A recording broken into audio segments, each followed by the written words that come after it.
අර තියෙන්නේ ස්වර්ණමාලී මහසෑයයි කියලා ඈතින් දැකලා හිත පහදවාගෙන ශ්‍රද්ධාව උපදවාගෙන දෙව්ලොව ඉපදිච්ච අය ගැන නෙමෙයි සදහටම සංසාර සාගරෙම සමු අරගෙනම ගියපු පිරිසේ සීමාවක් නැහැ කියලායි සඳහන් කරන්නේ.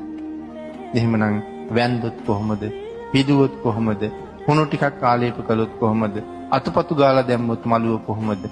ඒ තරම් ආනිසංසයක් තව කොහෙන් ලබන්නද කියන කාරණාව අපිට හිතන්න මෙතන ඉතුරු කරලා තියෙනවා අපේ ප්‍රඥාව මෙහෙවල. ඒ තරම් අප්‍රමාණ ආනිසංස සහිත මේ මහා පූජා වස්තුන් භාග්‍යතුන් වහන්සේගේ අනන්ත අප්‍රමාණ කරුණාව හින්දාම අපිට බුදුරජාණන් වහන්සේ දානය කළා.